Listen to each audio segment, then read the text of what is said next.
행복한 하루를 여는 아침 묵상, 오늘 1월 24일 화요일이고 또 설 연휴의 마지막 날인데 하나님이 우리에게 새 힘을 허락하시는 그런 날들이기를 바랍니다. 잠언 20장을 읽고 묵상하겠습니다. 포도주는 거만하게 하는 것이요 독주는 떠들게 하는 것이라. 이에 미혹되는 자마다 지혜가 없느니라. 왕의 진노는 사자의 부르짖음 같으니 그를 노하게 하는 것은 자기의 생명을 해하는 것이니라. 다툼을 멀리하는 것이 사람에게 영광이거늘 미련한 자마다 다툼을 일으키느니라. 게으른 자는 가을에 밭 갈지 아니하나니 그러므로 거둘 때에는 구걸할지라도 얻지 못하리라. 사람의 마음에 있는 모략은 깊은 물 같으니라. 그럴지라도 명철한 사람은 그것을 길어내느니라. 많은 사람이 각기 자기의 인자함을 자랑하나니 충성된 자를 누가 만날 수 있으랴. 온전하게 행하는 자가 의인이라. 그의 후손에게 복이 있느니라. 심판 자리에 앉은 왕은 그의 눈으로 모든 악을 흩어지게 하느니라. 내가 내 마음을 정하게 하였다. 내 죄를 깨끗하게 하였다. 할 자가 누구랴. 한결같지 않은 저울추와 한결같지 않은 되는 다 여호와께서 미워하시느니라. 비록 아이라도 자기의 동작으로 자기 품행이 청결한 부분 여부와 정직한 여부를 나타내느니라. 듣는 귀와 보는 눈은 다 여호와께서 지으신 것이니라. 너는 잠자기를 좋아하지 말라. 내가 빈궁하게 될까 두려우니라. 내 눈을 뜨라. 그리하면 양식이 족하리라. 물건을 사는 자가 좋지 못하다 하다가 돌아간 후에는 자랑하느니라. 세상에 금도 있고 진주도 많거니와 지혜로운 입술이 더욱 귀한 보배니라. 타인을 위하여 보증선자의 옷을 취하라. 외인들을 위하여 보증선자는 그의 몸을 볼모 잡을지니라. 속이고 취한 음식물은 사람에게 맛이 좋은 듯 하나 후에는 그의 입에 모래가 가득하게 되리라. 경영은 은혼함으로 성취하나니 지락을 베풀고 전쟁할지니라. 두루다니며 한담하는 자는 남의 비밀을 누설하나니 입술을 벌린 자를 사귀지 말지니라. 자기의 아비나 어미를 저주하는 자는 그의 등불이 흑암 중에 꺼짐을 당하리라. 처음에 속히 잡은 산업은 마침내 복이 되지 아니하느니라. 너는 악을 갚겠다 말하지 말고 여호와를 기다리라. 그가 너를 구원하시리라. 한결같지 않은 저울추는 여호와께서 미워하시는 것이요 속이는 저울은 좋지 못한 것이니라. 사람의 걸음은 여호와로 말미암나니 사람이 어찌 자기의 길을 알 수 있으랴. 함부로 이 물건은 거룩하다 하여 소원하고 그 후에 살피면 그것이 그 사람에게 덫이 되느니라. 지혜로운 왕은 악인들을 키질하며 타작하는 바퀴를 그들 위에 굴리느니라. 사람의 영혼은 여호와의 등불이라. 사람의 깊은 속을 살피느니라. 왕은 인자와 진리로 스스로 보호하고 그의 왕위도 인자함으로 말미암아 견고하니라. 젊은 자의 영화는 그의 심이요 늙은 자의 아름다움은 백발이니라. 상하게 때리는 것이 악을 없이 하나니 매는 사람 속에 깊이 들어가느니라. 아멘.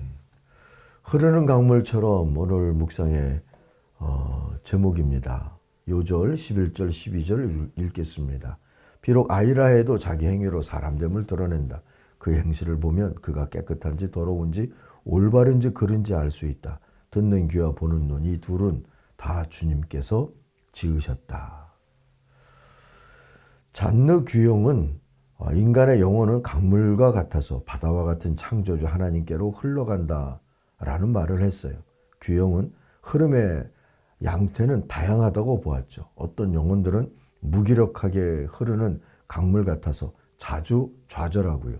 또 단호하고 신속하게 흐르는 강물 같은 영혼들도 있어서 이들은 열정을 가지고 성령님의 부르심에 신속히 응답하며 산다고 했습니다.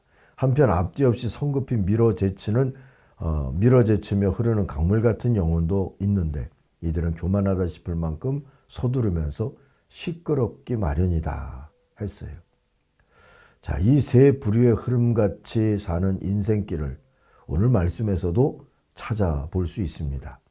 먼저 어떤 영혼들은 무기력하게 흐르는 강물 같아서 자주 좌절한다 했는데요.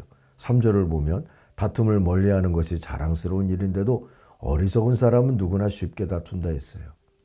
평화 의지가 종종 좌절되는 이 무기력함, 어리석음을 얘기하는 거죠.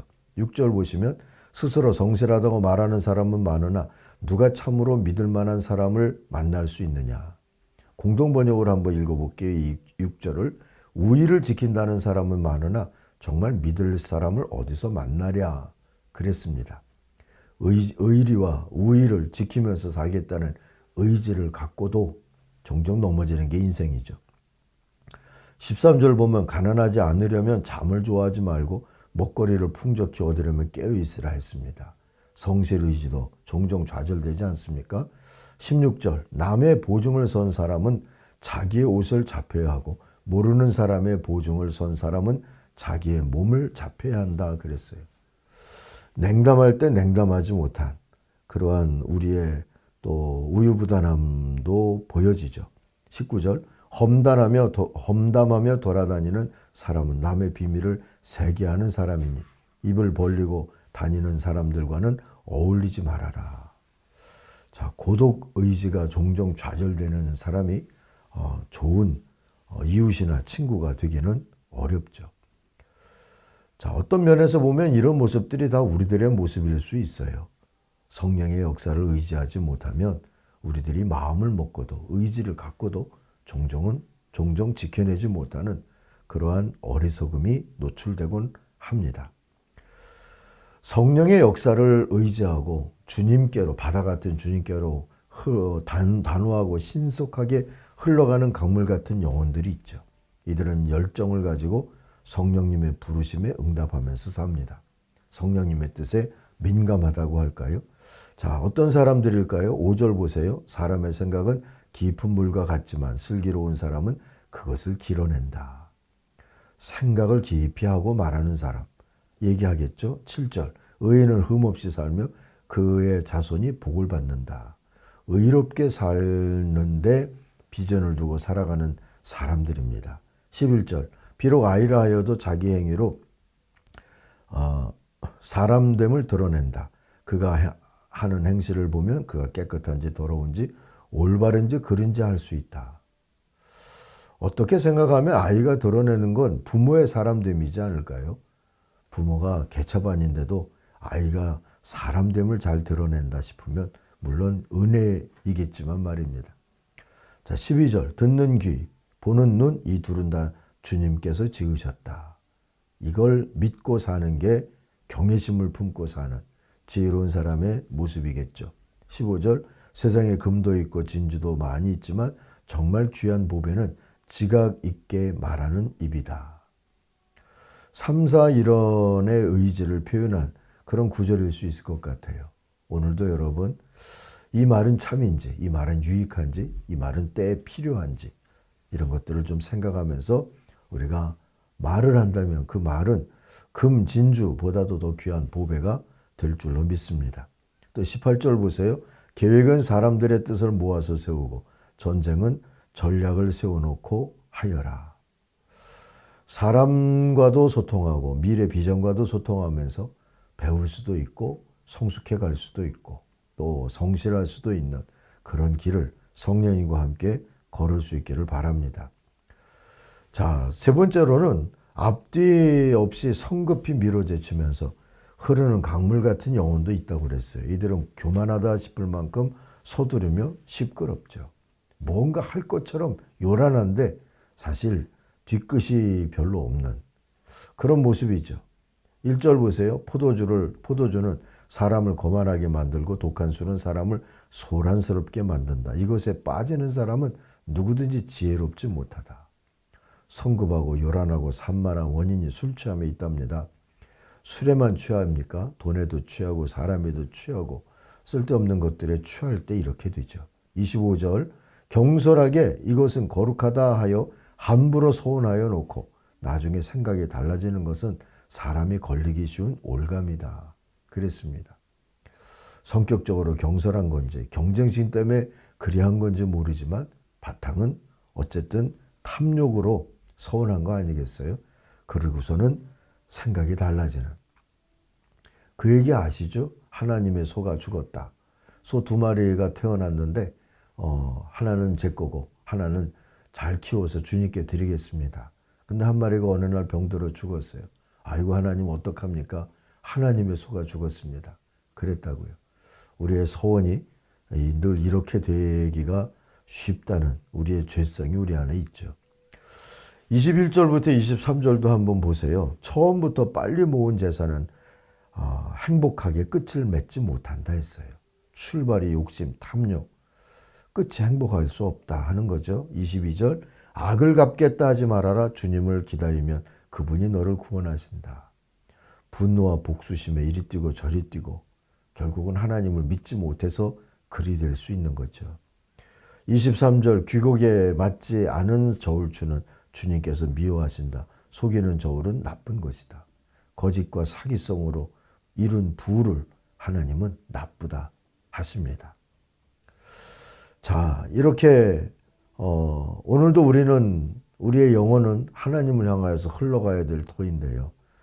종종 좌절하거나 너무 성급함을 노출하지 아니하고 신속하지만 꾸준히 흘러갈 수 있는 그러한 강물처럼 우리가 주님과 동행할 수 있기를 소망합니다. 그렇게 살아가는 지혜로운 영혼은 두말할 것 없이 성령의 감동에 민감하죠. 그래서 24절처럼 사람의 발걸음은 주님으로 말미암은 것이니 사람이 어찌 자기 길을 알 수 있겠느냐. 주님 앞에서 겸손하고요. 또 27절, 주님은 사람의 영혼을 환히 비추시고 사람의 마음속 깊은 곳까지 살펴보신다. 주님을 두려워할 줄 아는 그런 경외심을 가질 때 단어 하나 서두르지 않을 수 있고, 그래서 누구를 위협하지 않을 수 있고, 또 하나님의 영광을 가리지 않을 수 있고, 그러면서도 대지를 살리고 도도히 흘러가는 강물처럼 마침내 바다에 이르게 될 줄로 믿습니다. 바다도 그런 강물을 기뻐하겠죠. 주님도 우리의 영혼을 맞으며 바다처럼 웃으시기를 소망합니다. 날마다 좋은 아침이 되기를 주의 이름으로 축원합니다. 기도하십시다. 하나님 아버지, 오늘도 우리 영혼이 성령님과 소통하면서 또 세상에 보내신 교회의 소명감을 가지고서 오늘도 우리의 행위로 우리의 말로 믿음을 드러내며 하나님을 가리키며 또 후손에게도 복이 되고 세상에게도 복이 될 수 있는 그런 도도히 흐르는 생명의 강물처럼 살아가도록 인도하여 주옵소서. 예수님의 이름으로 기도하옵나이다. 아멘. 하늘에 계신 우리 아버지, 아버지의 이름을 거룩하게 하시며 아버지의 나라가 오게 하시며 아버지의 뜻이 하늘에서와 같이 땅에서도 이루어지게 하소서. 오늘 우리에게 일용할 양식을 주시고 우리가 우리에게 잘못한 사람을 용서하여 준 것 같이 우리 죄를 용서하여 주시고 우리를 시험에 빠지지 않게 하시고 악에서 구하소서. 나라와 권능과 영광이 영원히 아버지의 것입니다. 아멘. 각자 기도하겠습니다.